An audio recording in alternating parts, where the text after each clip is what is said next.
Bismillahirrahmanirrahim. Nurul ilmi yang dirahmati Allah Subhanahu wa taala. Alhamdulillah, kita senantiasa bersyukur kepada Allah atas segala karunia-Nya, nikmat-Nya, terutama nikmat kesehatan, sehingga kita bisa melaksanakan kewajiban kita sebagai hamba Allah, salat maghrib berjamaah. Semoga ibadah yang baru saja kita laksanakan diterima oleh Allah Subhanahu wa taala. Amin ya rabbal alamin. Malam hari ini kita insyaallah akan membahas tafsir surah At-Takwir ya. Bagus kalau bisa membuka Al-Qur'annya, Al-Qur'an terjemah, sambil mengikuti ayat per ayat daripada surah At-Takwir.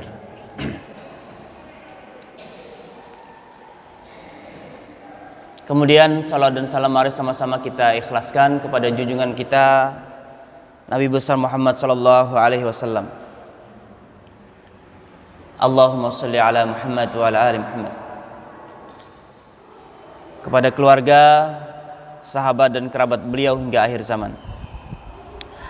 Jemaah sekalian rahimakumullah, kita senantiasa mendoakan kepada saudara-saudara kita yang saat ini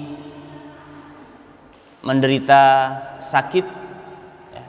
Semoga oleh Allah Subhanahu wa taala diberikan kesembuhan sehingga bisa bersama-sama, terutama ya warga Albina yang berjamaah di Masjid Nurul Ilmi ini, mudah-mudahan disehatkan oleh Allah Subhanahu wa taala.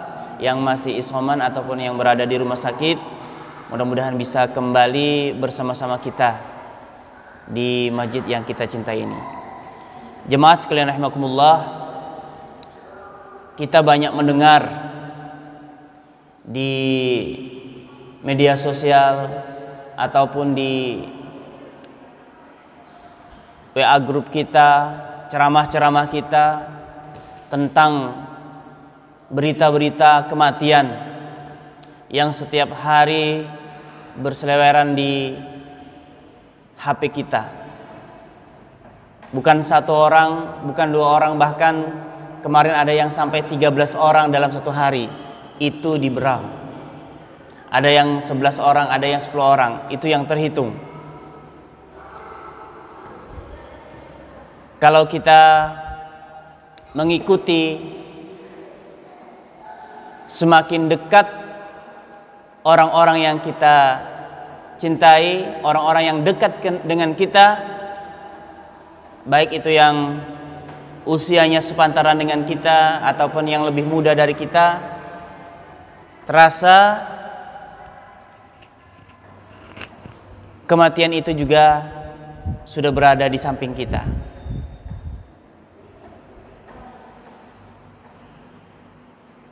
Kita semua pasti akan menyusul saudara-saudara kita. Kematian tidaklah sesuatu yang harus kita takuti, akan tetapi kematian juga tidak harus kita cari. Tetapi bagaimana kita mempersiapkan diri, membekali diri kita untuk persiapan menghadapi kematian tersebut dan setelah kematian tersebut. Karena jemaah sekalian rahimakumullah, saat-saat seperti sekarang ini, orang Banjar bilang kematian itu kada bebau lagi, bisa menyerang siapa saja, kapan saja, di mana saja. Terlebih lagi kita dalam situasi kondisi wabah Covid yang sudah lebih mungkin dari hampir 2 tahun, belum juga reda dan bahkan semakin meningkat. Akan tetapi dengan wabah ini tidak kemudian menyurutkan kita untuk terus mendekatkan diri kita kepada Allah Subhanahu wa taala, akan tetapi justru membuat kita bisa lebih dekat kepada Allah Subhanahu wa taala dengan berbagai macam cobaan-cobaannya. Dan wabah ini membuat psikologi kita semakin menurun, baik itu dari psikologi sosialnya, ekonominya, bahkan ibadahnya, ya. Tetapi jemaah sekalian rahimakumullah, hendaknya ini menjadi pemicu kepada kita sekalian untuk terus, ya, berharap kepada Allah Subhanahu wa taala, memohon kepada Allah Subhanahu wa taala, karena Allah yang mendatangkan penyakit dan Allah juga yang menurunkan obatnya. Jemaah sekalian rahimakumullah, kita percaya dengan itu. Mudah-mudahan kita senantiasa berdoa wabah ini akan cepat berlalu, sebagaimana wabah-wabah juga sebelum-sebelumnya juga ada wabah-wabah seperti ini, dan kemudian Allah Subhanahu wa taala menghilangkan wabah tersebut.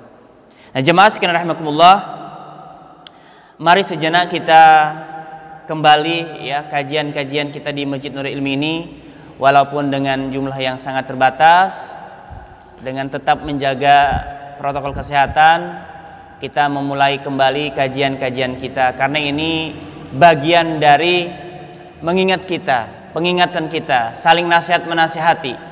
Karena manusia membutuhkan itu. Kita semua membutuhkan asupan nutrisi untuk hati kita, untuk pikiran kita. Saling kita mengingatkan. Terutama anak pribadi menyampaikan adalah untuk pribadi sendiri, dan mudah-mudahan bermanfaat kepada jemaah sekalian rahimakumullah. Jemaah sekalian, surah At-Takwir juz yang ke-30, surah ke-81. Ya, kalau mau membuka Al-Qur'an Asy-Syifa'nya halaman 586.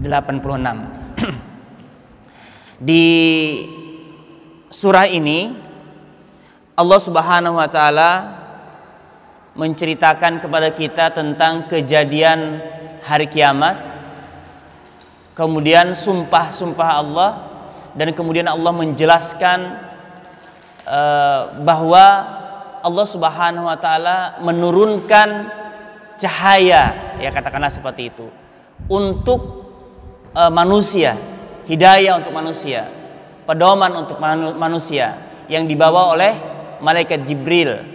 Diterangkan malaikat Jibril itu seperti apa, kemudian yang dibawanya itu apa, dan disampaikan siapa yang menerima bawaan itu.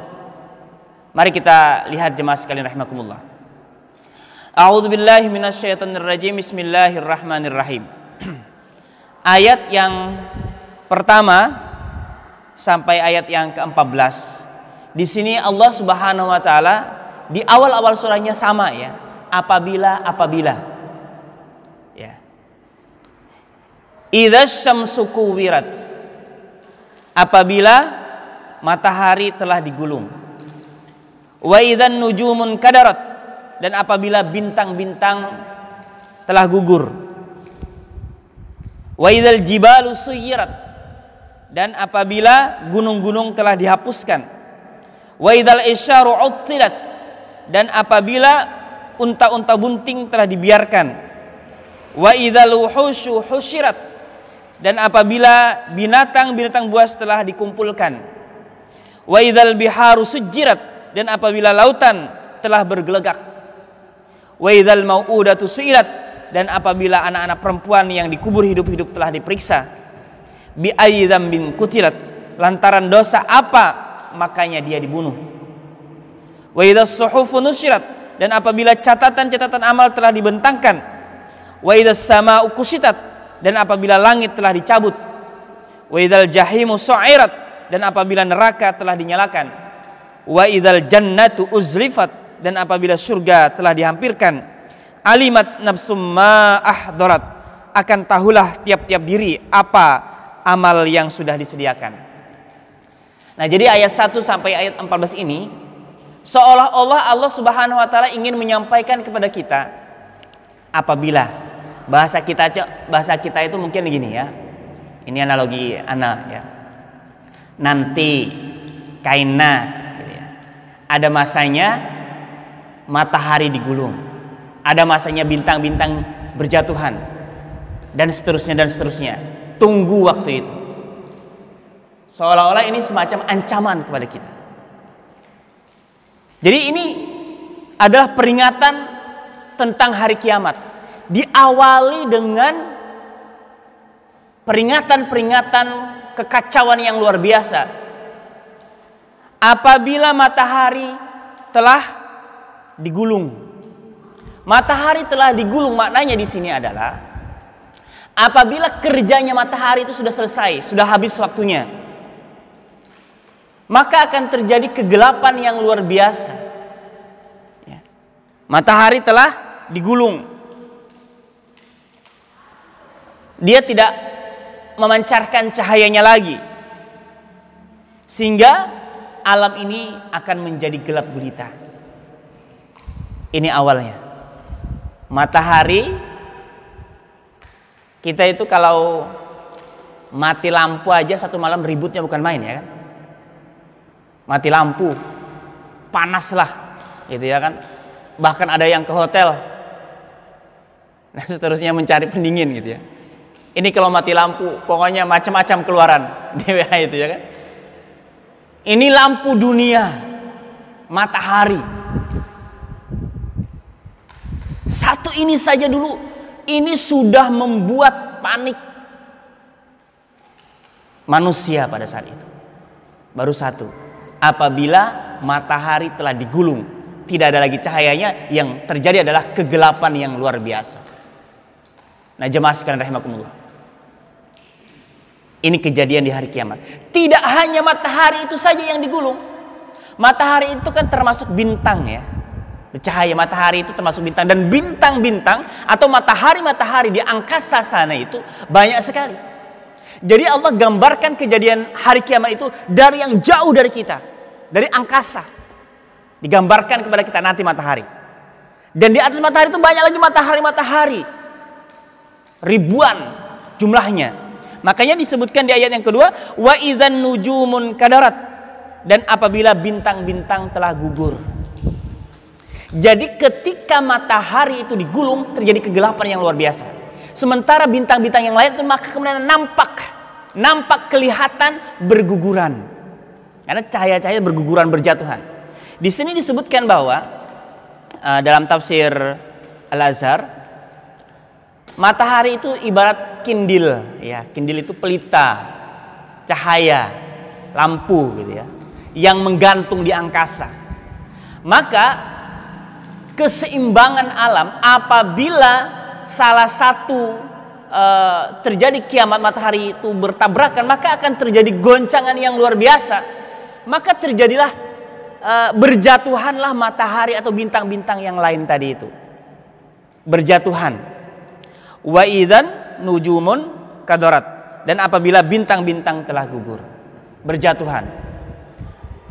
Ini gambaran yang luar biasa. Kemudian semakin dekat lagi Allah Subhanahu wa taala menggambarkan dengan diri kita. Wa idzan nujumun wa idzal jibalu suyirat. Ayat yang ketiga, wa idzal jibalu suyirat. Jibal, gunung-gunung, apabila gunung-gunung telah dihapuskan. Bumi kita, alam kita ini termasuk juga bagian daripada susunan tata surya. Termasuk planet-planet, sebagaimana benda-benda langit yang lainnya. Maka kalau bintang-bintang saja berjatuhan, terjadi gempa dan sebagainya, maka sudah pasti yang namanya gunung-gunung itu berhancuran. Di dalam surah apa itu? Apabila gunung-gunung itu ibarat kapas yang berserakan, yang berhamburan, ya. Itu dalam Al-Qari'ah ya, surah Al-Qari'ah. seperti bulu yang dihambur-hamburkan. Itu kejadian pada hari kiamat. Wa idzal aisyaru uttilat. Nah, ini semakin dekat lagi karena ayat ini turun di Arab ya, di negara Arab. Maka di sini digambarkan dengan kondisi masyarakat pada saat itu, di mana orang-orang pada saat itu yang namanya unta, apalagi di sini sebenarnya unta yang bunting. Wa idzal isyaru uttilat. Unta yang bunting itu menjadi kebanggaan yang luar biasa bagi masyarakat Arab. Ya. Karena itu satu keistimewaan ya, akan mendapat kekayaan, kesejahteraan lagi unta bunting. Ya. Tetapi di sini disebutkan dan apabila unta-unta bunting itu dibiarkan. Jadi kejadian hari kiamat itu, orang dengan kekayaannya itu sudah tidak peduli lagi. Panik dengan kejadian matahari digulung, bintang-bintang berjatuhan, kemudian gunung-gunung dihapuskan, berterbang. Maka unta-unta bunting, kekayaan-kekayaan yang lain itu sudah tidak dianggap lagi, dibiarkan begitu saja. Tidak dipedulikan lagi. Semuanya panik, tidak peduli lagi dengan kekayaannya. Maka di ayat yang lain itu kan di dalam surah yang lain, anak bapaknya saya tidak peduli lagi, tidak peduli dengan anaknya, ayahnya tidak peduli dengan anaknya, anaknya tidak peduli dengan keluarganya yang lain lagi. Saking sendiri-sendiri, nafsi-nafsi. Apalagi sekedar unta bunting tadi. Lalu kemudian disebutkan lagi wa idzal wuhushu husyirat.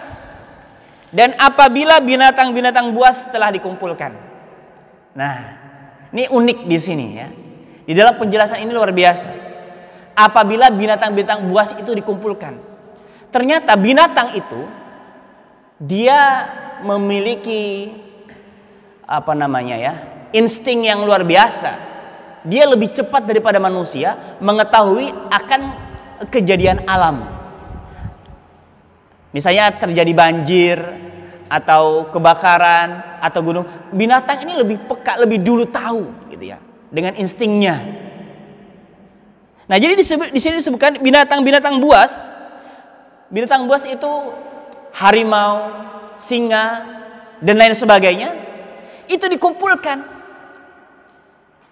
Seluruh binatang itu berkumpul. Jadi ada binatang singa tidak memakan lagi dengan apa biasanya makanan singa, kijang, ya kan? Kemudian harimau tidak lagi memakan dengan kambing dan seterusnya dan seterusnya. Mereka berkumpul. Kalau orang panik gitu ya, kalau orang panik, binatang itu panik itu, dia sudah tidak peduli lagi. Yang asalnya mau memakan, nggak ada lagi nafsunya. Bahkan dengan manusia pun terkumpul dia pada saat itu. Diceritakan dalam tafsir ini. Jadi binatang-binatang yang nggak tahu itu binatang buas kah, binatang yang tidak buas kah, berkumpul bersatu mereka. Berlarian. Tidak lagi ada nafsu untuk memakan, untuk bersenang-senang. Tidak ada lagi. Semua ketakutan. Tidak hanya manusia, bahkan binatang pun ketakutan. Lalu kemudian disebutkan lagi wa idzal biharu sujirat.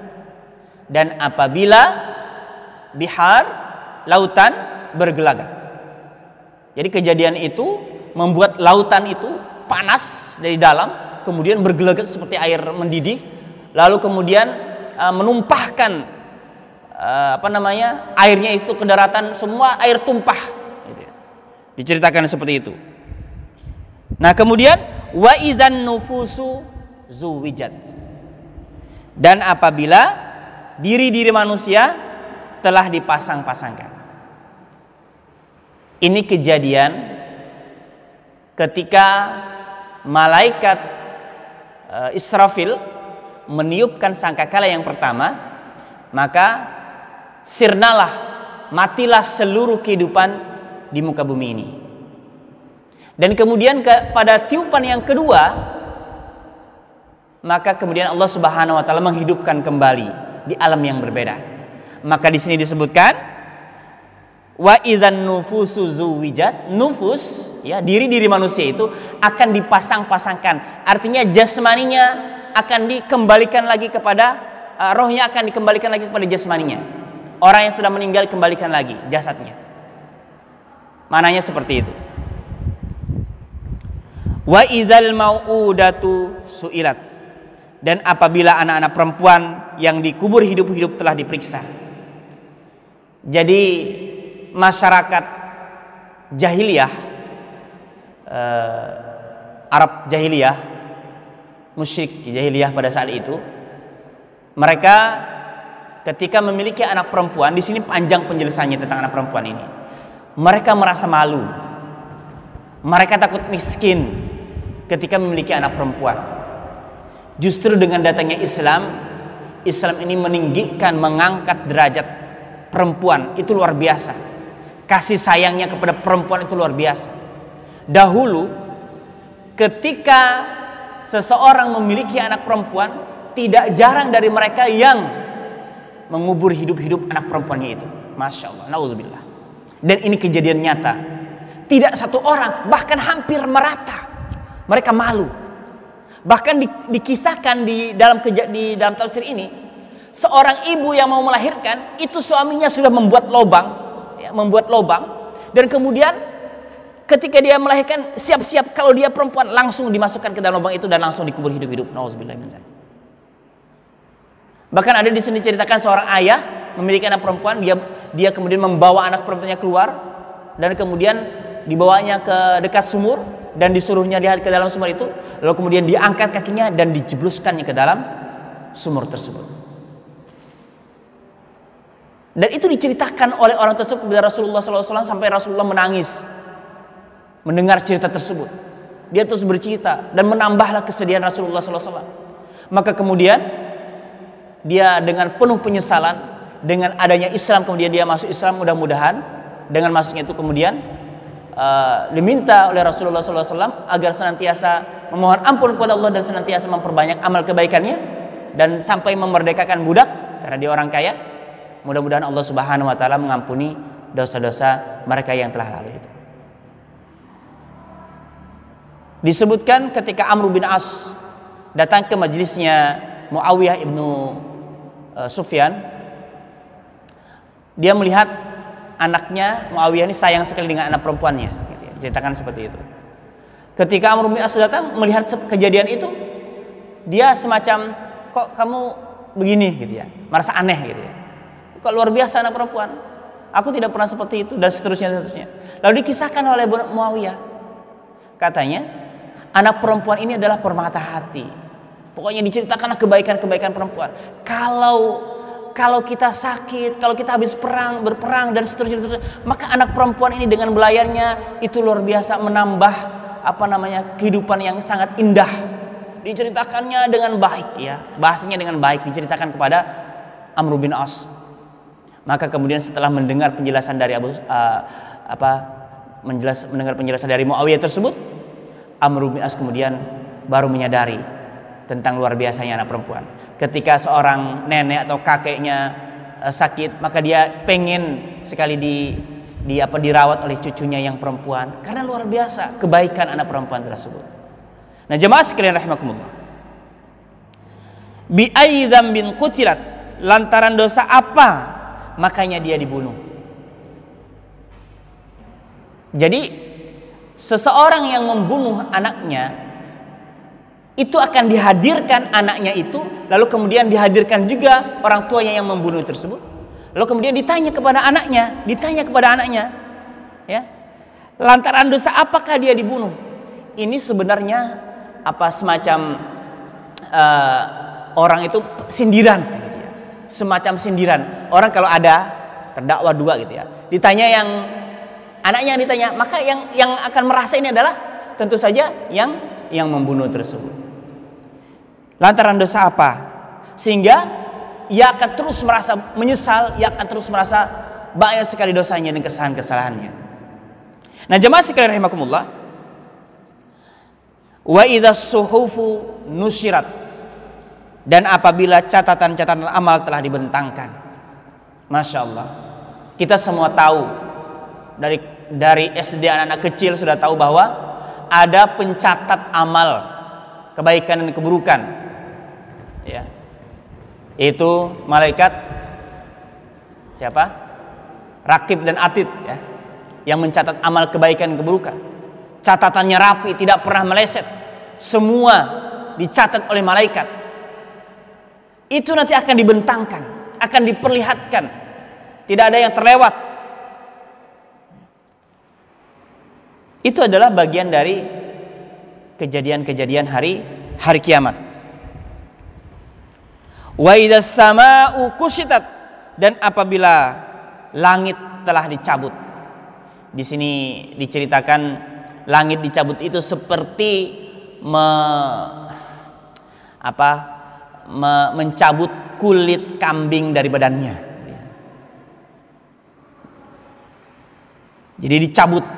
Lalu kemudian wa idzal jahimu su'irat, dan apabila neraka telah dinyalakan. Neraka dinyalakan, disediakan bagi orang-orang kafir, bagi orang-orang yang bermaksiat kepada Allah Subhanahu wa taala. Lalu kemudian di sini disebutkan juga nyala api neraka itu ada dua yang menyebabkan nyalanya api neraka itu. Yang pertama adalah dosa-dosa yang dilakukan oleh anak Adam. Kemudian yang kedua, murkanya Allah Subhanahu wa taala. Wa idzal jannatu uzlifat, dan apabila surga itu dihampirkan atau didekatkan, disediakan surga ini bagi orang-orang yang beriman, bagi orang-orang yang melakukan amal kebaikan, maka didekatkan oleh Allah Subhanahu wa taala. Mungkin ya, kita sering kan melihat di media sosial saudara-saudara kita yang meninggal dunia dengan senyuman gitu ya. Tidak sedikit ya para syahid, para syuhada yang meninggal dunia dengan tersenyum gitu ya. Mungkin boleh jadi Allah Subhanahu wa taala memperlihatkan ya kenikmatan kepada mereka sehingga mereka kemudian tersenyum bahagia. Nah, jemaah sekalian rahimakumullah. Lalu kemudian di ayat yang ke-14, alimat nafsum ma ahdarat, akan tahulah tiap-tiap diri apa amal yang sudah dia sediakan. Jadi kita tinggal evaluasi diri kita masing-masing, apa saja sudah kebaikan-kebaikan kita yang kita lakukan, apalagi ini awal tahun baru Islam, tahun baru Hijriah 1443 Hijriah. Ya, kita berharap ya kebaikan-kebaikan di tahun ini, dan kemudian kita bisa mengevaluasi tahun-tahun yang telah berlalu, berapa banyak sudah kekurangan amal-amal kita, apakah kita masih bisa mengejar ketertinggalan ya, sementara waktu akan terus berjalan, sementara usia kita akan terus bertambah gitu ya, dan kematian semakin mendekat. Maka kita bisa introspeksi diri kita masing-masing. Jemaah sekalian rahimakumullah. Lalu kemudian di ayat yang ke-15 sampai ayat yang ke-22. Nah, di sini Allah Subhanahu wa taala setelah tadi apabila gitu ya, apabila langit telah semacam penjelasan tentang hari kiamat, lalu kemudian di sini Allah Subhanahu wa taala bersumpah. Allah Subhanahu wa taala bersumpah di dalam Al-Qur'an banyak sekali. Allah Subhanahu wa taala bersumpah dengan makhluknya. Lihat di sini. Fala uqsimu bil khunnas. Kalau secara harfiah diterjemahkan fala, maka tidaklah aku bersumpah. Itu kalau diterjemahkan. Tidaklah aku bersumpah. Tetapi maknanya di sini adalah aku bersumpah. Ya. Aku bersumpah. Jadi seluruh terjemahan tafsir itu menerjemahkan, kalau di sini tadi saya lihat, sempat melihat terjemahnya adalah aku bersumpah demi bintang-bintang ya. Kalau secara harfiah maka tidaklah aku bersumpah, tidak aku bersumpah gitu ya. Tetapi justru maknanya adalah aku bersumpah, ya. Ini penguat dari Allah Subhanahu. Aku bersumpah demi bintang-bintang yang timbul tenggelam, bintang-bintang yang beredar, yang mengelilingi matahari, dan seterusnya. Al-jawaril kunnas, yang segera beredar, yang terlindung. Jadi ketika bintang itu beredar pada garis edarnya, gitu ya. Kemudian dia berlindung, di sini berlindung dari putaran matahari. Lalu kemudian ada satu sumpah Allah yang luar biasa. Wal-laili idza as'as was-subhi idza tanaffas. Jadi ini keindahan kata, keindahan kalimat. Setelah Allah Subhanahu wa taala kita disampaikan tentang berita-berita yang sangat mengerikan, berita-berita yang membuat kita takut, membuat kita panik, membuat kita khawatir. Lalu kemudian Allah Subhanahu wa taala dalam ayat ini merangkai sebuah kalimat yang sangat indah, ya, yang sangat indah. Coba kita lihat. Wal-laili idza as'as. Dan malam tatkala dia telah pergi. Was-subhi idza tanaffas. Dan pagi tatkala dia telah bernafas. Nah, itu kalimatnya indah banget gitu ya. Maknanya apa? Di sini Allah Subhanahu wa taala membuat ungkapan apabila fajar telah mulai menyingsing. Jadi di sini maknanya wal-laili idza as'as, dan malam tatkala telah pergi, maknanya adalah apabila fajar telah menyingsing. Subuh, waktu subuh, apabila fajar telah menyingsing. Lalu kemudian was-subhi idza tanaffas, dan pagi tatkala dia telah bernapas. Maknanya adalah matahari akan mulai terbit. Jadi kalau subuh itu ya, fajar itu seolah-olah belum bernapas ketika matahari belum muncul. Nah, itu ya. Maka kemudian disambung dengan apabila matahari itu telah muncul, ya. Kemudian berangsur malam itu pun pergi kegelapan sirna, ya. Maka kemudian matahari pagi muncul, terbit fajar, dan bernafas gitu ya, terang benderang. Masya Allah. Ini ungkapan yang sangat indah. Sebab tatkala hari masih gelap gulita, seakan-akan tidak diberi nafas oleh terang benderang. Nah, maknanya seperti itu. Nah, kemudian jemaah sekalian rahimakumullah. Jadi di sini Allah Subhanahu wa taala ingin menyampaikan kepada kita bahwa di ayat yang ke-19, innahu laqaulu rasulin karim. Sesungguhnya dia adalah perkataan dari seorang utusan yang mulia. Jadi kalimat-kalimat rangkaian tadi itu, mulai dari apabila, lalu kemudian sumpah, lalu kemudian kalimat wal-laili idza as'as was-subhi idza tanaffas. Ini semuanya ini adalah innahu laqaulun rasulin karim. Sesungguhnya itu, ya, sesungguhnya dia adalah perkataan dari utusan yang mulia. Itu adalah kalimat-kalimat dari Allah Subhanahu wa taala.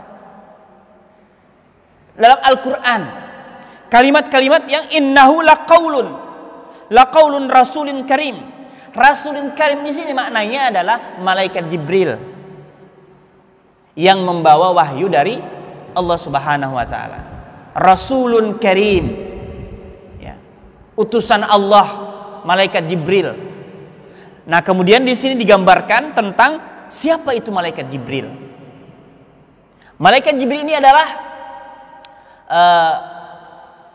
pemimpinnya para malaikat, mungkin bisa dikatakan seperti itu, ya. Pemimpinnya para malaikat. Di sini disebutkan dzi quwwatin 'inda dzil 'arsy makin, yang empunya kekuatan di sisi yang empunya singgasana yang kokoh. Jadi malaikat yang paling dekat dengan Allah Subhanahu wa taala, yang posisinya itu tidak bisa digerak-gerak oleh malaikat yang lain.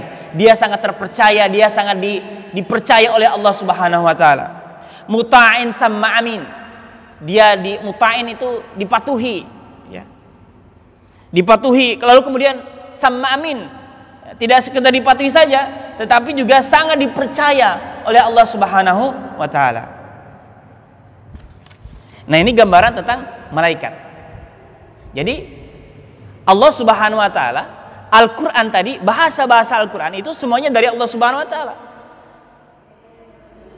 yang menciptakan alam ini. Lalu kemudian yang membawa itu adalah malaikat Jibril. Malaikat Jibril itu malaikat yang sangat kuat, yang sangat dekat, yang dipatuhi dan bahkan dipercaya oleh Allah Subhanahu wa taala. Nah, ini yang membawa, yang diutus oleh Allah Subhanahu wa taala untuk membawa wahyu tadi. Lalu kemudian di ayat yang berikutnya, ayat yang ke-22, wa ma sahibukum bimajnun. Nah, ini tentang Nabi Muhammad. Ini Allah Subhanahu wa taala menceritakan tentang Nabi Muhammad. Siapa itu yang akan menerima wahyu itu, siapa? Dan tidaklah kawanmu itu seorang yang gila. Nabi Muhammad itu bukanlah orang gila, bukanlah orang yang tidak waras gitu ya. Bahkan ada yang mengatakan dia adalah peramal, tukang tenun dan sebagainya gitu ya. Maka di sini Allah Subhanahu wa taala membantah dan untuk meninggikan siapa itu Nabi Muhammad sallallahu alaihi wasallam. Dia bukan orang gila. Dia orang yang sangat mulia. Ya. Dan Nabi Muhammad ini di sini juga disebutkan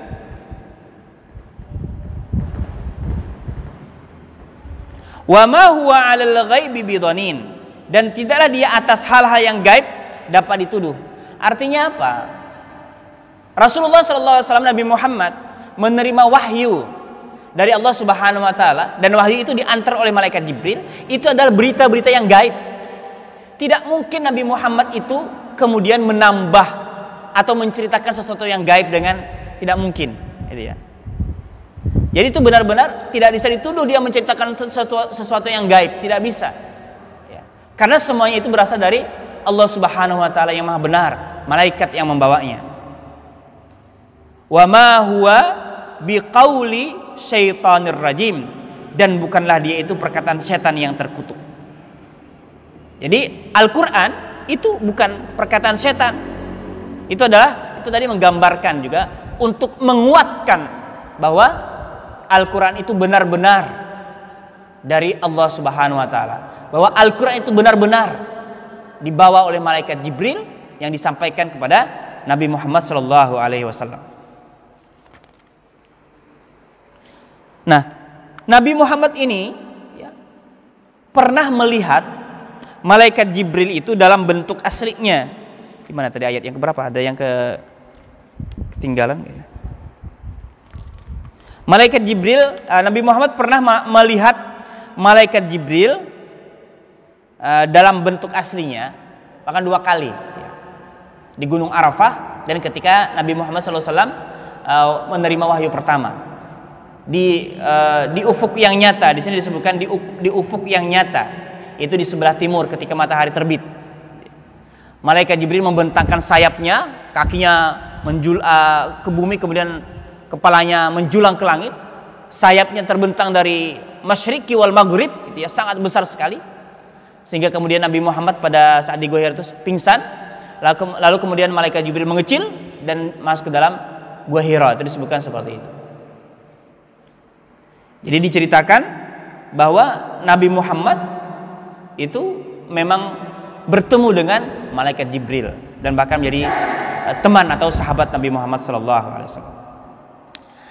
Nah, wa ma huwa biqauli syaitonir rajim.